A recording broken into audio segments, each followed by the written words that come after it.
You're listening to an archived Cabral Concept podcast. After listening to this show, check out the most up-to-date podcasts available at stephencabral.com/podcasts or search directly on iTunes.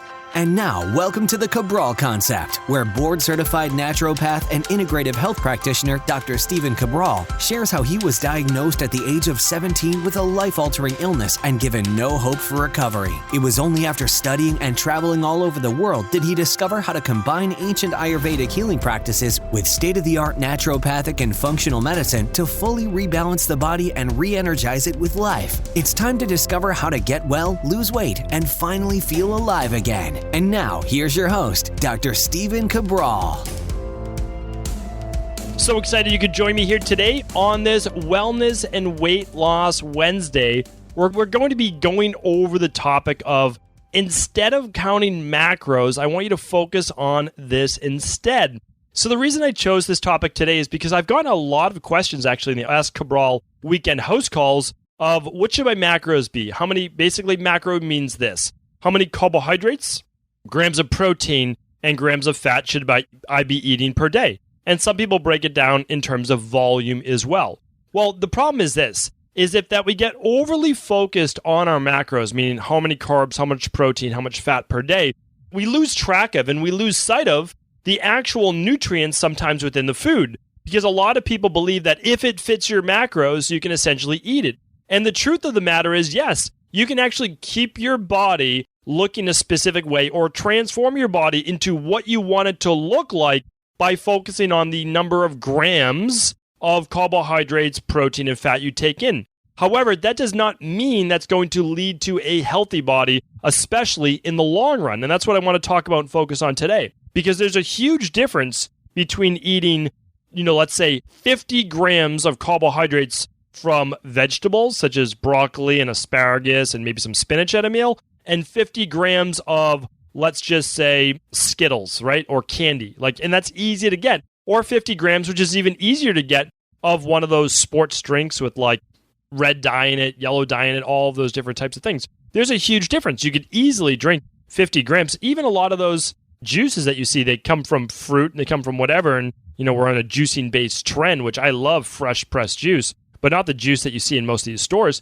2 servings easily is 50 grams of sugar. And that's a huge problem because that 50 grams of sugar, even though they're all carbohydrates, is very different than the 50 grams of broccoli and of, again, the asparagus and spinach at a meal. So that's more of what I want to talk about today. But even more so, I want you to focus. I want you to get really very, very clear on how to incorporate this into your meal plan. Because this is the most important part of your meal plan, and that's this. Right now, the recommendation is somewhere between 5 and 9. Most health experts are saying 7 and 9 servings of fruit and vegetables per day. And it's about a cup. Just go with a cup. Again, some of them are half a cup, some are a little bit more than a cup. But when we look at a serving, let's just say 1 cup cooked is what we want to look at specifically. All right. Now, I know that changes for when you take spinach and you pack it down. If you're eating it raw, just pack it down into a cup. That's it. If it's cooked, obviously it shrinks down to a great degree. Let's just go with around 1 cup. That's it. Very, very simple. Very, very easy. Don't worry about the space in between pieces of broccoli in the 1 cup. You don't have to pack it down. Just about that. Again, the reason I'm doing today's podcast, because a lot of people are getting far too technical and they don't need it. They honestly don't need it. And what I mean by that is if you're looking to transform your body, I'm going to teach you a lot of how to do that on today's show. If you're looking to get well, same exact thing. People are asking me how many calories they should eat per day. Honestly, it's not an answer that anyone can give you because we need to look at how many calories you're eating right now. What's the quality of the food? Because like I just told you, if you're drinking 2 of those sports drinks or fake juices per day versus the vegetables that we're talking about right now, your body's going to look really completely different. It really will. And so that's why I always need to know, what's your current diet look like, honestly, and how many calories per day are you eating? So usually people just send over to my team, because again, we do this quite a bit all over the world, obviously over Skype. And then I have an amazing personal training team in Boston. And so we'll just ask them okay, we'll put them on our nutrition plan, of course, see how they do. And then like anything, that's the reason we're able to get people results is it's not static. We tweak it based on them as an individual, but we need to see 21 days. We need to see 21 days in the plan. How does it affect you? And then we'll go about adjustments from there. So here's how we start though. And you should know this because I want you to have the same content, information, education as anyone in my private practice, even if you never run a lab with us through equilibriumnutrition.com or you never use any of the products we recommend, any of those things, totally fine. I need you, though, to know why it works so that you can implement in your life. And then if you choose to work with another practitioner or you run a lab somewhere else or you're following someone else's nutrition plan, it's like, how does it stack up? Because again, this is not mine. Like, I don't own being able to eat this specific way. This is the healthiest way possible. And I really believe this. Like, I am unbiased when it comes to the way that people should eat. And the reason is this, is that I want to help people live forever or as long as they can and be as healthy as they can as they age. I don't care that the average life expectancy has gone up. You know why? It's because we're able to keep people alive longer, but they're no healthier. They're decrepit. I think it's terrible when I see people in their 60s and their bodies are already broken down. They're on a half a dozen medications, joints are stiff, they can't exercise anymore, they can barely walk up, stairs or downstairs. They're not agile enough to be able to pass the fitness test that I'll be giving you in a couple weeks. It's like, it's a shame. It really is. Like, that's not what the human body was meant to be like. I believe in the older philosophies in Ayurveda and traditional Chinese medicine and all of the different forms of medicine, whether it's Native American medicine, whether it's, again, I've read Hawaiian-based medicine. It's really looking at that the body should age gracefully. Yes, it may not recover as quickly as you get older, but that you one day just pass on in your sleep. I think it's a beautiful way to go. I could only obviously hope to be so lucky one day.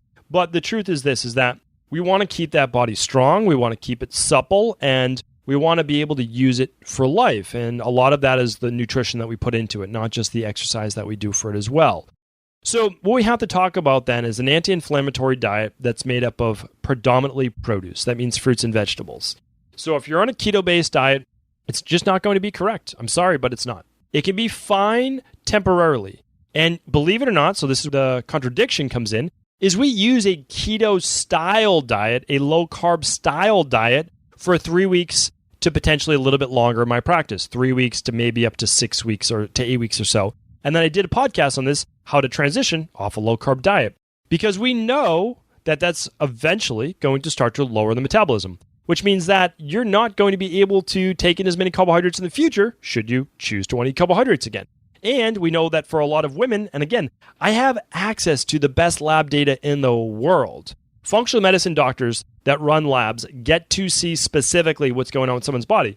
So a keto-based expert, and I'm using that in air quotations, can say, oh, that's not true. And I would say, okay, fine, let's do our own study. Why don't you give me a bunch of people that you're putting people on a keto-based diet, and I would like to lab test them specifically. What do their cortisol levels look like, especially if they're fasting until noon? And like, what's that going to do in the long term? Because again, you can get away with that for years, but what's it going to do in the long run? All right. For women, what's it do to their thyroid? What's it do to their progesterone to estrogen-based ratios? Because again, I see a lot of these women in my practice, they've already gone through keto and they tell me the devastating effects it had on their body. It worked for about 3 weeks. It worked for about 4 weeks, and then it stopped working. And then their metabolism really dropped from there because they couldn't then. They were very desensitized to being able to eat carbohydrates again. So not great in the long term. Plus, it's not, like a lot of people on a carnivore-based diet.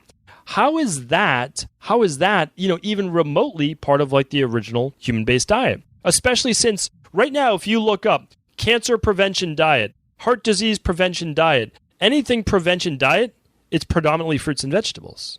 And again, I don't have a dog in the race.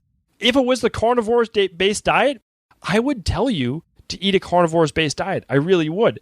But since I don't care about what the latest trend is, I don't care about being the popular person that they're going to have on a podcast because, it's fun to talk about a carnivore-based diet. I can tell you why a carnivore-based diet works for certain people. It's because they have most likely some type of candida overgrowth, some type of small intestinal bacterial overgrowth, something that feeds on specific type of carbohydrates. So when they eat that, they get some type of inflammation, which leads to some type of autoimmune-based issue, or they get some type of bloating or gas or IBS. But that's because there's a dysfunction in the gut. Most people don't know that. They haven't looked at that. We specialize in this digestion and the hormones and immunity so we can see the connection. And one of it is because it happened to me, right? So I had rheumatoid arthritis when I was 17, 18 years old because my gut was a mess. That's how I made the connection. And of course, I studied with brilliant people and, I went in depth on this. I just read thousands of books of like, how does this make sense? Because I needed it to make sense because I needed to fix myself, right? I needed to heal myself and I was on a mission. And then after that, I was on a mission to help others and that hasn't stopped. So when I see people preaching this, and this, I think they're fine. I think they're great people and I think they're very smart people. And there is research behind the keto-based diet. There is research behind a lot of these. But the problem is that it excludes all the other research that is needed for the long term. I just typed into Google. I said, what would it look like? And that's what I found. It's like, what foods prevent cancer? Dana-Farber in Boston, arguably one of the greatest cancer-based institutes in the world. They're recommending green juicing now. Can you believe that? This is as of like 2 years ago. Recommending, when did you ever think you'd see that? Amazing, right? But the Gerson Institute, 1960s, they've been recommending that since. More fruits, more vegetables, right? And then you could say, fruits feed cancer. It's when you have cancer, you shouldn't be taking in a lot of sugar. But it doesn't say that about the low glycemic fruit. It does not. It just says by taking in a lot of cancer. You can't just lump fruit into that because it's not in the same category as sugars, such as taking it in from candy or even fruit juice rather than the whole fruit itself.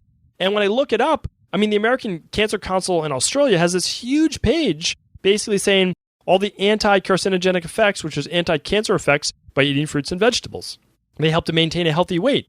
People with a larger waistline are more prone to cancer in the first place, and a lot of heart disease and stroke and type 2 diabetes. I'm looking on WebMD. WebMD is bought and paid for by the conventional medicine, American, Society of Medicine in general. And they're saying the way that you prevent cancer and heart disease and diabetes and cancer, I'm saying cancer a bunch of times, is that you actually include more fruit and vegetables and less processed meats, salty foods, sugary drinks, and huge helpings of red meat. That's what it says on WebMD. That's not me saying that, again. And it's looking at the World Cancer Research Fund and the American Institute for Cancer Research pointed to the benefits of eating mostly foods of plant origin. Specifically, broccoli, berries, garlic are some of the strongest links to anti-cancer prevention. And then I'm looking at another page which says the cancer prevention diet. And it says that at least 70% of your risk for cancer is within your power to change your diet. So again, I'm pleading with you, and I'm pleading with you to share this information with others, that the way to keep your body strong and healthy is to eat predominantly fruits and vegetables. So let's talk about that today. The servings is somewhere between 5 and 9 combined. Let's shoot for 9. Why not, right? Why not give ourselves the best chance possible? Any one of us could get cancer. About 1 in 2 people will get cancer in their lifetime. It's an awful statistic. And that's because some of the factors, and again, we have to control what we control. Some of the factors are outside of our control, right? They have to do with heavy metals in our body. They have to do with toxicity exposure. It very well may have to do with EMFs and whether you do live near a golf course right on it and they're spraying pesticides all day. All of these things do matter. But what can we control? Well, we can control the way our body moves, the amount of exercise we're doing, the foods we put in our body, nutritional supplements that we may take. Any of those things we can control. Well, for sure, we can control what we put in our mouth. Now, I know not everyone can, because I know not everyone in the world has access to these types of great foods. But if you're listening to this podcast, you probably do. And so what I want you to focus on, and even if it isn't the best, right? Even if it isn't the best source, I want you to focus on 9 servings per day of fruit and vegetables. So how do we do that? Well, let's take our 3 meals per day: breakfast, lunch, and dinner. Now, hopefully you've tuned into my previous podcast, and I actually went over, let's see here, if I can find it for you, episode 859, how to make the move to 3 meals per day. So check that out of why I believe that eventually, now in the beginning you may not be able to, but eventually moving to 3 meals per day is the best thing you can do for your body. Check out that show. That was episode 859. StephenCabral.com/859. Check out those previous shows if you're able to. All right, so here's the deal. With breakfast, and even if you're intermittent fasting, you could do your breakfast at 10 a.m. if you wanted to, your lunch somewhere around 1 o'clock or 2 o'clock, and your dinner at 6 o'clock, maybe 7 o'clock at night. And you could still do your longer intermittent fast if you wanted to, I do about 12 to 14 hours per day, typically from 6 o'clock to 7:30 in the morning typically. And so what's that, about 13 and a half hours? But sometimes it's closer to 7 p.m. at night.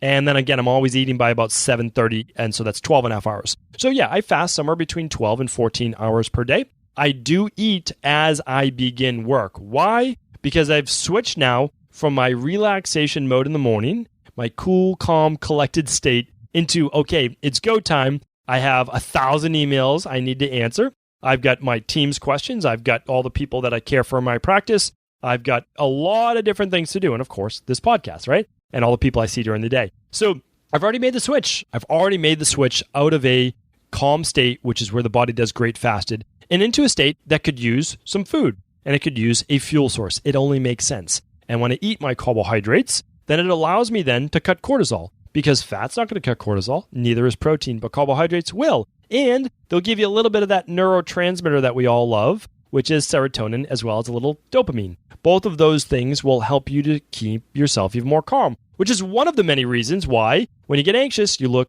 towards food, right? It helps to produce some of those neurotransmitters. Don't overdo it in any one area. Try to just keep it level, right? Keep it normal. That's what I'm trying to say. That's why I don't know that my message will always be the most popular, and that's because I'm talking about things that I think we all know to be true, but they're not all that sexy, right? They're not all that exciting. It's like, okay, yeah, eat your 5 to 9 servings of fruits and vegetables a day. You mean I can't just eat meat at every meal? Or, I shouldn't just be filling my face with a couple 100 grams of fat per day and drinking down as much MCT oil as I can? Well, no, that's a fun, biohack, et cetera, et cetera. But that's not, I think I think we know deep down, that's not the human diet. Because why? Well, just think about it. Well, and again, I want to move on with our topic today, but think about it. You would never in your genes have access to that. It doesn't even make sense from a physiological standpoint. Your body doesn't even produce enough. It can't produce enough lipase or bile to be able to break down the hundreds of grams of fat that people taking in on a keto-based diet, right? I see people in my practice, this is no exaggeration, the palms are turning yellow. I see the whites of their eyes slightly yellow. The challenge for that liver and gallbladder to be able to consume and break down and emulsify that much fat is unbelievable, right? And a carnivore-based diet, why would we not be given fangs or massive claws or a stronger jaw or a shorter digestive tract if we were meant to eat meat all day? You have to understand that there is physiology to this as well. And why our closest primate friends that are 99.9% basically our brethren, which is like the chimp, why don't they eat an all-meat diet in nature? They don't. So none of that makes sense from physiology. Now remember, when someone tells me they're on a carnivore-based diet for health reasons, that it's worked for them, I just say, well, yeah, but that's because you haven't figured out the underlying root cause of your ailment, which is a dysfunctional microbiome. Let's save that topic for another day, though. Okay, so let's get into it. So your breakfast, whatever time of the day you decide to have it, and I love the whole liquid before lunch, and that's part of my philosophy, and again, I've gotten phenomenal results with that. And again, it's one of the reasons why when we do the Dr. Cabral detox, that it works so well. We're just calming the digestive system. We're basically doing a smoothie. In that smoothie, for almost every human being alive, again, it won't be for the first 21 days if you do the Dr. Cabral detox, where you're looking to reset the blood sugar, you're looking to reset hormones, you're looking to get that body nice and lean too, if that's your choice. Again, if you're doing the Dr. Cabral detox and you're not interested in losing weight, well, then you can add berries to that smoothie if you'd like. Okay, I do a smoothie. Once you come off of the Dr. Cabral detox, you can actually move to a smoothie. And I believe everyone should do a cup of berries. Wild blueberries are phenomenal, but you could add in anything. You could add cranberries and cherries and raspberries and blackberries. Throw in a cup of berries there. Now, if you're more of that ectomorph body type, if you're more of the Vata body type, and you know that each and every week we're going through the Ayurvedic body types now, if you're more of the Vata body type, you can absolutely add in 2 cups of fruit. I do 2 cups of fruit. It's what I choose to do. It works well to fuel this machine. Sometimes I'll do 1.5, because I'll do some oatmeal on the side as well. During the wintertime, I like that hot bowl of oatmeal on the side. It's very warming. It's very nourishing for my Vata in the winter. And it keeps my body nice and warm. And again, I let my smoothie actually sit for about 20 minutes or so before I drink it. So it's a little bit more at room temperature during the winter. And it just works great for me. And I typically have that warm bowl of oatmeal first. So that's what I'm doing. Again, we're not talking about that today. We're talking about your fruits and vegetables today. What else do I put in that smoothie? Well, For me, again, I get the 2 cups of berries. If you're a pitta based, you might do 1.5. And if you're an endomorph, you just probably do 1 cup of berries. And it will not make you gain weight. And you'll add in now another cup or 2 of your veggies. And that could be a cup of packed spinach. It could be chard. It could be anything that you would like, okay? I typically don't recommend putting raw kale in your smoothies. I've talked about this before. I don't know that it's phenomenal to not cook your cruciferous-based vegetables. I think you actually absorb more nutrients. I think there's less potential for blocking thyroid-based hormone. It's just what I recommend. Again, if you've been doing it for years, you love your raw kale, then go for it. Like, no problem at all. You're going to incinerate it in that good blender that you have anyway, which is worth the investment, by the way. It really is. That's why when I talk about that, I have this blender or that blender, and I've talked about them before, that they work. And I use them all the time, and they work great for me to incinerate all of that. All right. So that's pretty easy. Again, like, this is what I do. I do my daily fruit and vegetable blend every single morning. It's 1 tablespoon is 22 organic fruits and vegetables. That gives me a variety. And I use my daily nutritional support. I actually do my daily nutritional support in the smoothie, and I do my daily fruit and vegetable blends after I get going in the morning, basically before that smoothie. I like them separate. That's just what I do. I do my daily fruit and vegetable blend with a squeeze of lime, whole lime, and then I do a pinch of sea salt, and then sometimes I do a little bit of raw, of course it's raw honey or Manuka honey in there. All right, so now we have our 2 to 3 servings right there in the breakfast, right? So we're doing 1 to 2 cups of berries and 1 to 2 cups of veggies right in there. Blend it all up, put it in your smoothie. You won't even taste the veggies, and you'll love it. And it's easy to digest. You can drink that. I drink that over the period of an hour, so it's also time-released fuel as well. Now, in that, again, if you download any of my smoothie recipes, you can just go to stevencabral.com/908. If you scroll towards the bottom of the page, past all of the show notes and links, you'll actually see a graphic for the smoothies. Click on that, download it. You'll get all my different smoothie recipes for wellness and for weight loss as well, different ones. Okay, very, very simple. There's your 3 servings right there. Okay, we want to get 3 at each meal if you haven't done the math there yet. All right, now for lunch, super simple, right? You're going to do 3 servings of veggies, but this differs based on body type, and I'll be going more into this in the next couple weeks. So if you're the Vata body type, you can actually do 1 cup of your greens or whatever type of veggies you would like to do. And you could do 1 to 2 cups of a starch. So that body type actually can do great with more sweet potato or more of whatever. And that could be your veggie right there, your root vegetable. Remember, root vegetable. Orange sweet potatoes. They have a lot of vitamin A, which is great for the immune system as well. I'll go through all the different colors in the future and how they heal the body. Actually, I like that topic. I'm going to actually put that in my notes right now. So, colors of vegetables and what they mean. Now it's in the notes. Okay. So, that's the thing. It's like the endomorph, the larger body type. Again, I don't want to say the word larger because I don't think that I think that people push against that. So they don't want to understand that, their body might be a little bit more of that kapha body type or endomorph body type. It's just the frame. That's all it means. Is that the bones and the frame is actually thicker. It allows for more of an anabolic based body type. You are more prone to putting on weight easier, but it doesn't mean you can't be lean. And I think that's where a lot of people get confusion over that because a healthy kapha body type is lean. Like, that's the truth. They just have a different frame on them. That's all. It just looks different even when they're lean versus the Vata frame, which is a little bit more bony. Like, you can see more of the bones and the joints stick out. Again, neither one's bad. Neither one's good. It is what it is. They're both good. They just have to stay balanced. So the endomorph, the kapha body type, could do all 3 servings as vegetables instead of any root vegetables. The Vata type could do 1.5 veggie, 1.5 starch, or they could do 2 cups veggies and they could do 1 cup of starch. That's about all I can handle because my body's not pure Vata at all. Only about half of it is. And so I can actually put on weight, not fairly easily, but pretty easily. I really can. And that's a good thing and a bad thing all at the same time because I still have to be careful. And then for the Pitta, they could do really well with 1 cup of starch and 2 cups of veggies right in there. But again, the starch we're talking about from a root-based vegetable, right? You can look at it from beets and parsnips. We'll call it higher glycemic, not high glycemic, but higher glycemic. Really, really simple, really, really straightforward. And then we have dinner. So dinner is going to be super simple. Most people are going to do more veggies at night. So especially for that endomorphic body type, I know there's a lot of confusion around this, but again, 250,000 plus client appointments, people who want to transform their body, they do much better with veggies at night rather than the higher glycemic starches. We keep those more towards breakfast and lunch. You can do whatever you want. Again, you can prove me wrong, and I'm happy if you prove me wrong. I really am, because again, I have no dog in the race. See what works well for your body. Absolutely. Just see what works well for your body. But for us, keeping blood sugar down at night allows people to tap into more body fat, and they get great results. I'm just sharing with you what we see in our practice. Okay, so what do? Well, we still do 2 or 3 cups of veggies at night at their dinner.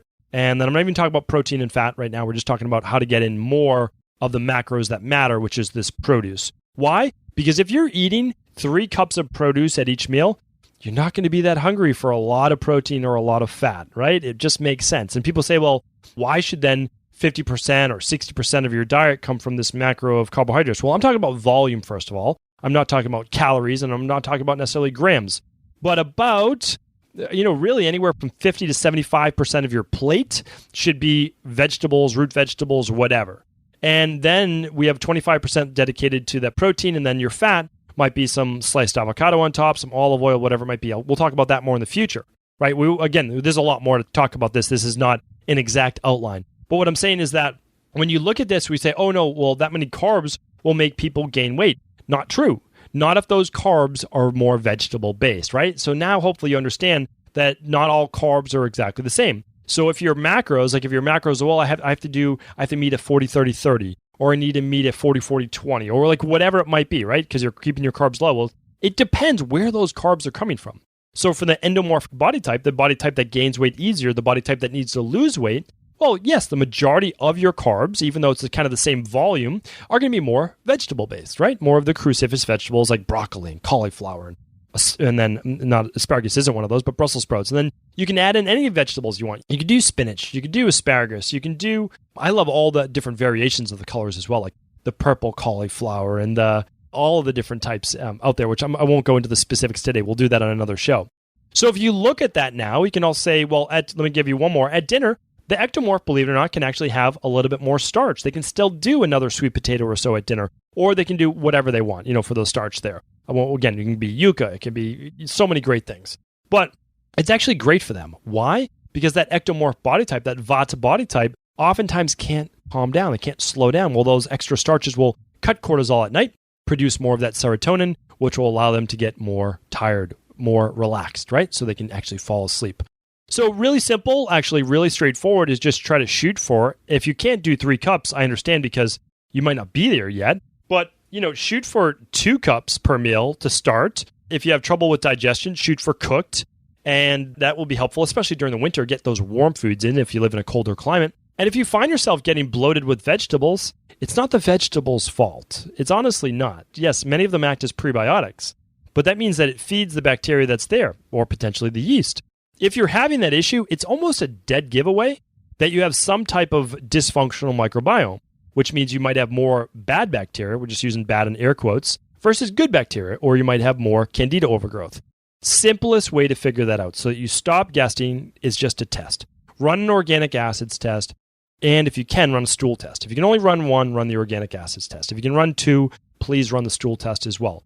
I'm going to link them up in the show notes today. Go to stephencabral.com/908.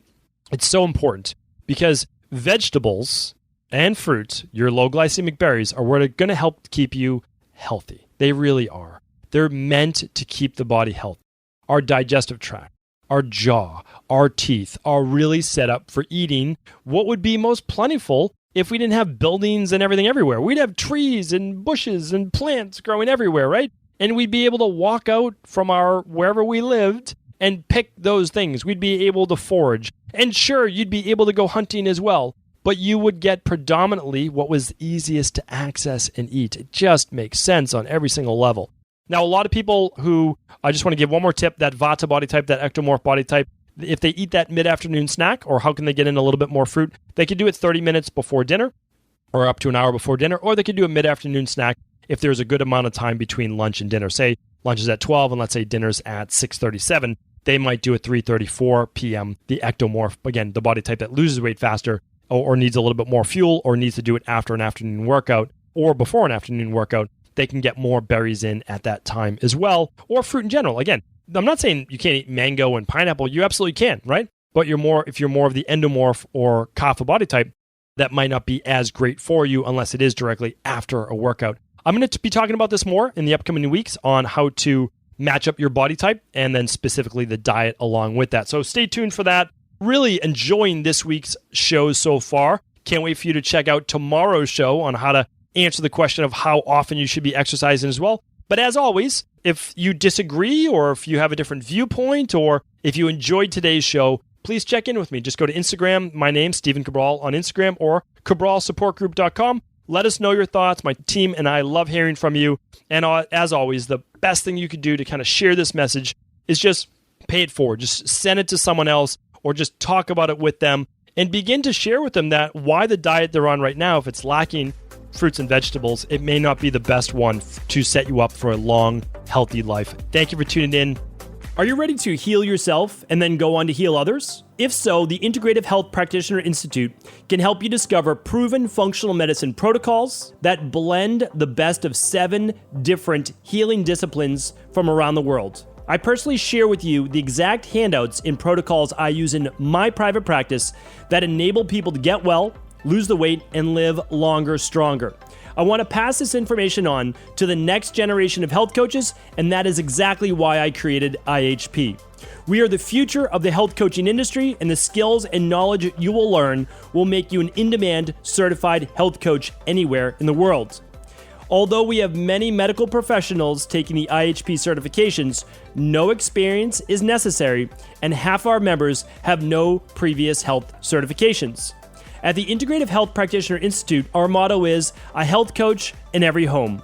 Our goal is that you take this knowledge and then share it with family, friends, loved ones, your community, or in a practice where you create a career you love and can be proud of. The global IHP community is filled with some of the most kind and caring people in the world, and we can't wait to welcome you into our world soon. For more information or to set up a discovery call with one of our IHP Health Coach graduates, simply head over to integrativehealthpractitioner.org.